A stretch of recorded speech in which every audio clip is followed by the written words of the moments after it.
Good day to all my friends, subscribers and viewers. So we have another listing, guys. This is 88,784 square meters located in Barangay Ginubatan, Trinidad, Bohol. And this is the road going to the property. Approximately 2 kilometers, 2 ka kilometro from National Highway. So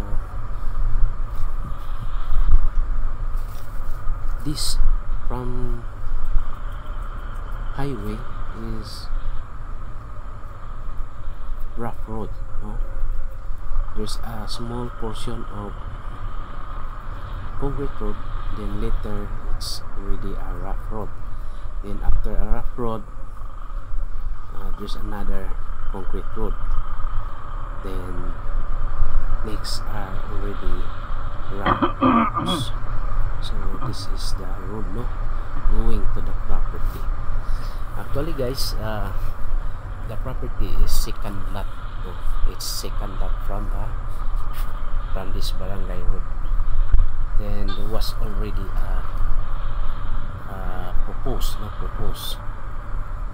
was already proposed road right away.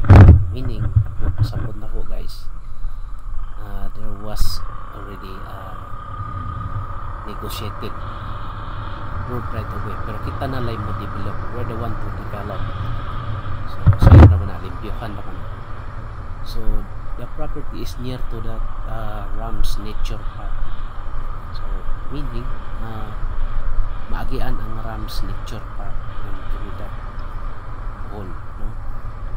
Nindot na kayong Rams Nature Park. Sa una sad, guys, kanang Rams Nature Park was also already along the river or katunggan sa nang uban ana, guys. What I mean is already mangrove, no? Then the owner developed, no, and convert into a mountain resort development or an inland resort development. So this property we are selling is, we can convert that in like the same, or this is also good for a guys, piggery or poultry.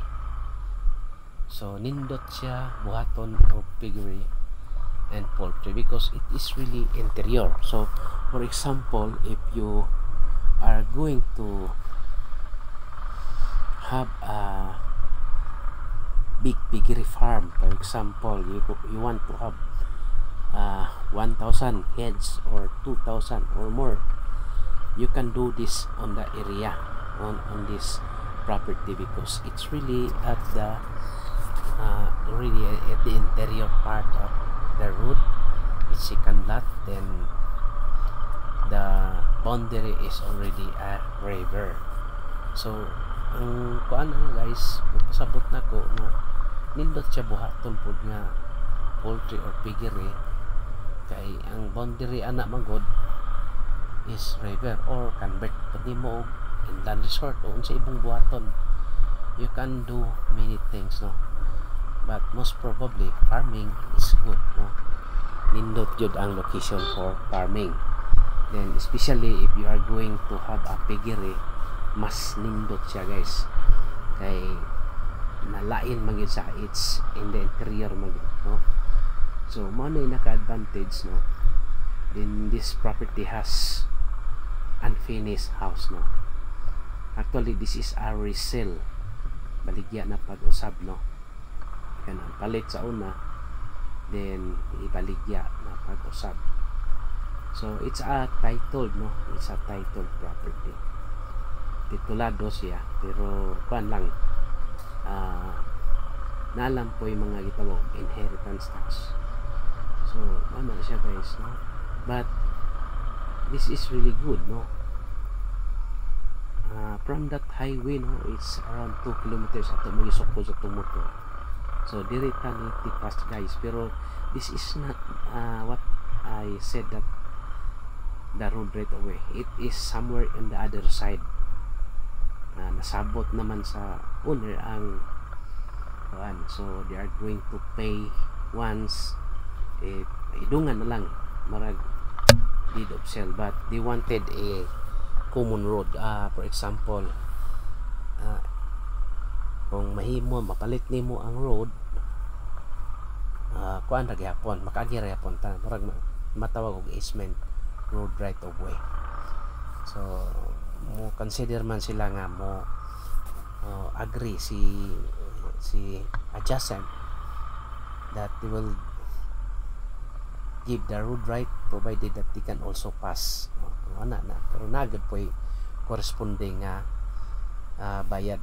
So mana siya guys. So again, the price is 7,500,000 pesos. So mana siya guys.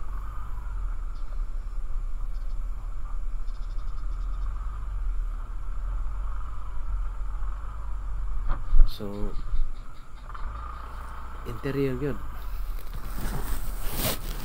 From the road, I think it's around 50 meters away. Mga 50 hon po ka metros. And this is already the property guys, no?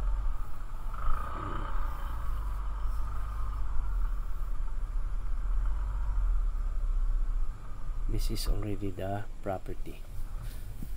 Mao ni nakabutang sa titulo 88,784 square meters. Then we'll take a drone video, no? Actually basig makuan mo, no? This was published at 6.5 million pesos, but the owners decided to put 7,500,000 pesos. Still negotiable for those who have already inquire, no? Maybe we can still negotiate with a 6.5, but that is net. This 7.5 they can agree also the capital gain and including the state tax. We say state tax guys. So ano problema, no? Ma-coop up ra sa 7.5 million pesos. So hapon na gyud guys kini ilan ning balay, no, sa but was not finished. Unfinished house na silbi dako na gasto na. It was around 3.5 million pesos. So mo na giingon sa seller sa tag-iya, pero wa na lagi na matiwas kay the partner or the husband was died, namatay. So mo na guys, no, you can see this surrounding is part of the property. There is a rice field and there are trees, coconut trees also on the other side, pero dili na daghan, no, gamay ra kay not too many because during the time of typhoon Nangagi, it was damaged or nakuan na ng putol, so damage. So this is good guys kay there are portions of elevated, no, marasang overlooking, portions of overlooking. Then ano, no, that one bungtod siya, no, this open field, no, it's okay, it's part of the property. On the other side, this one, it's still part, then onwards is part of the property, you know. So these are all, imagine 8.8 hectares ni guys, 88,784 square meters, then 7.5 million pesos. So no problem with the right of way already. So the owner can provide, but provided that you are going to develop. So meaning i-appeal na sa owner ang kuan anang sa presyo ang right of way. So again, this is located in Barangay Ginobatan, Trinidad, Bohol, and this is really good for kuan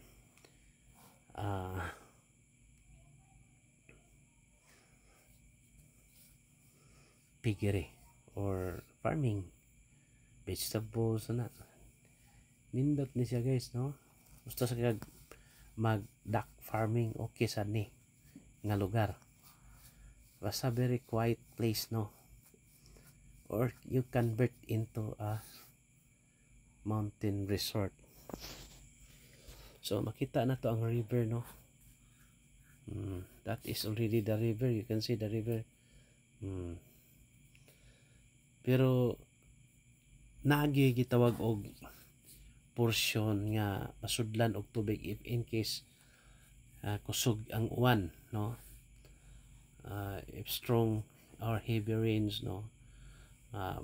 Kuan jud siya, something like nga murag mo flooding, no? Pero dili gid totally, kay open field raman siya, din flowing raman sad ang river. So okay ra sad na siya kaayo guys. So see,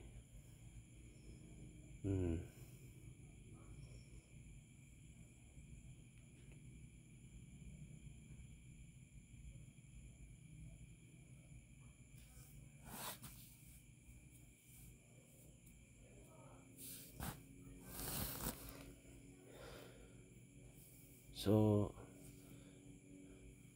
nindot ni guys, honestly lang pang kuan gyud ba, if you are going to have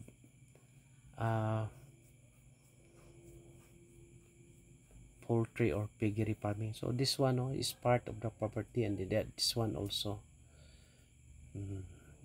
Those open field on the left side not already part, no? So from Tagbilaran City guys, it's around 2 hours drive, or let's say 2 to 3 hours drive kung masakay ka og bus, because this is northern part of Bohol province, is Trinidad. So next ana is Talibon naman, or the other side is Ubay or Binondo. So mana guys, no? So ikaw kung interested ka ani nga kuan, ang plan ani nga kuan guys, naaraman ang plano sa the plans of the house. So I have contacted, no, the owner, then said that she can kuan provide the plan also. Ano siya guys, dako man siya patag or elevation or elevated, nindot yun siya property. So again, it's 7.5 million pesos. So ana na lang, no? Then proceed na ta, no, sa paingon pauli, kay ni shortcut man ta. From that highway is Kabiguhan road guys, barangay Kabiguhan, Trinidad. Then connecting dayon there is paingon sa Ginobatan.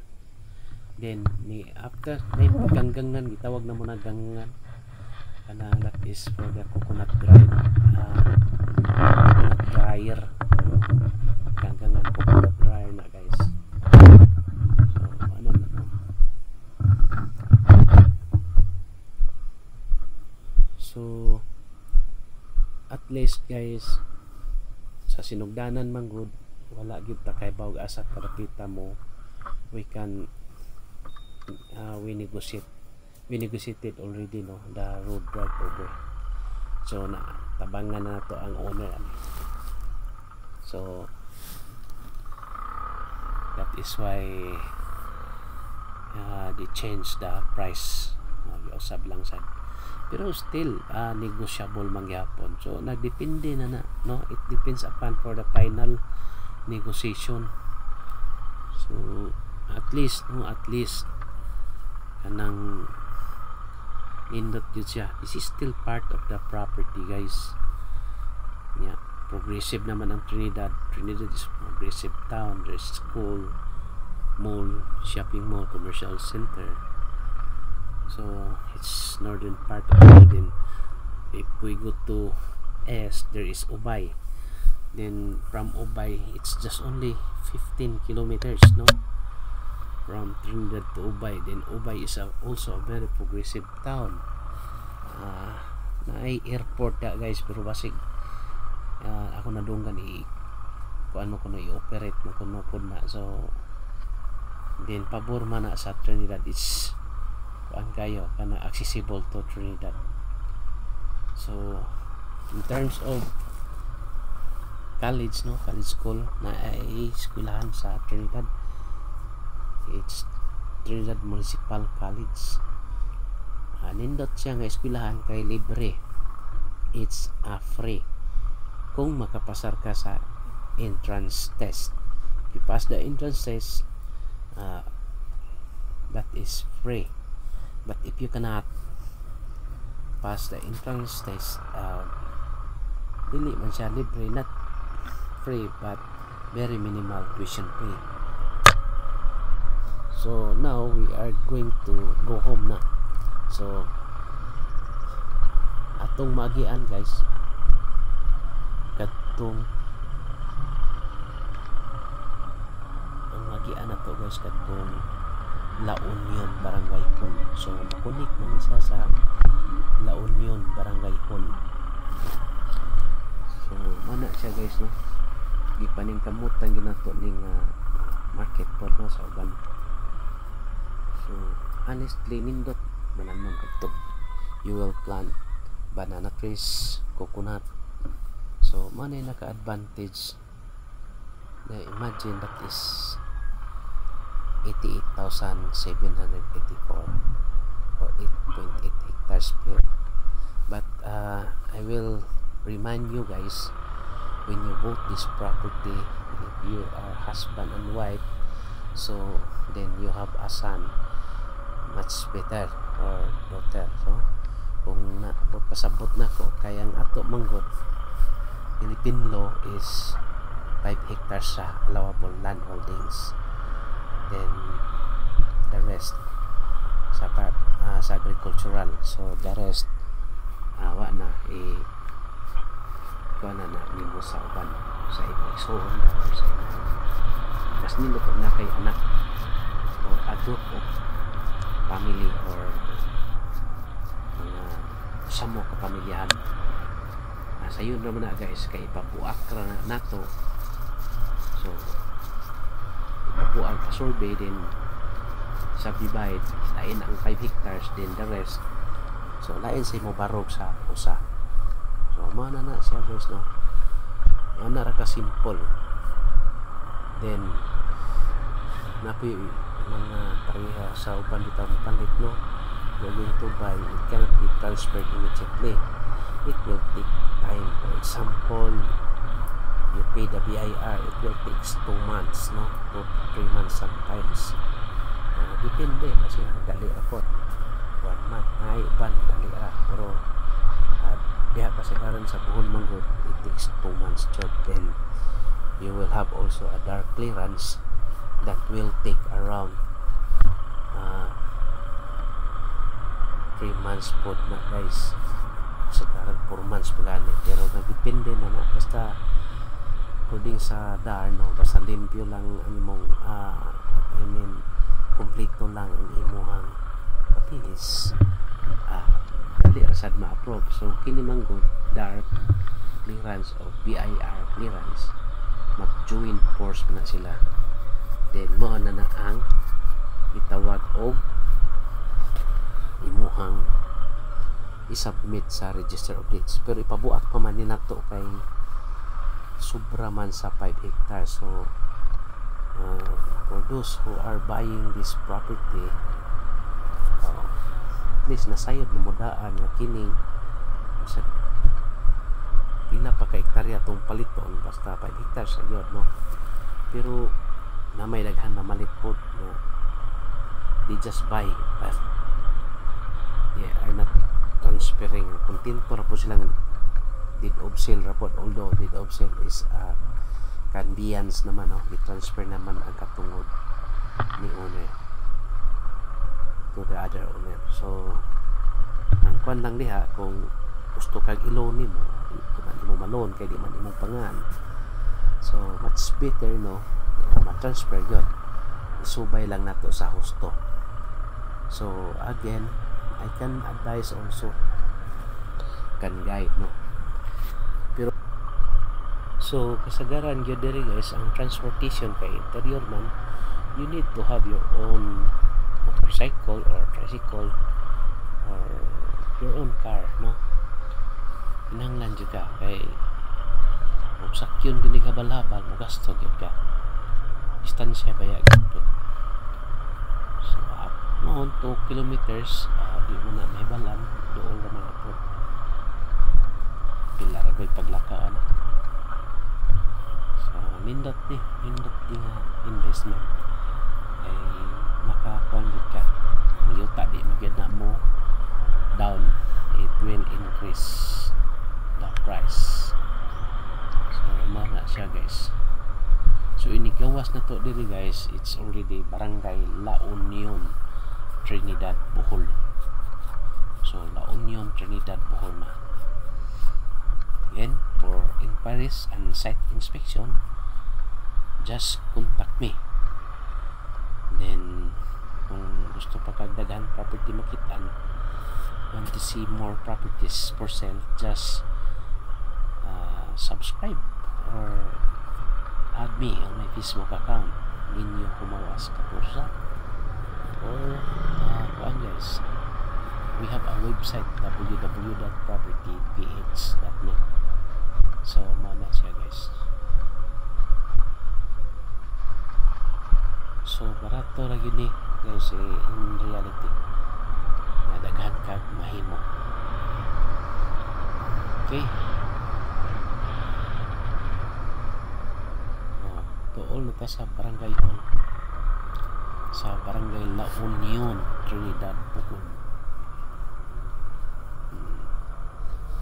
So nindot sa Trinidad guys, na sila college, malls, mall, commercial center, okay. Thank you and God bless to all. Mano ni ang kwan La Union, Trinidad Mall. Tapad, it's adjacent, the school is adjacent to the Barangay Hall. So manay nakanindot guys, din simentado na ni, all are concrete road. So from this kwan guys, mga 2 kilometro ang rough road yapon. So manay siya na. Thank you and God bless to all. Happy viewing.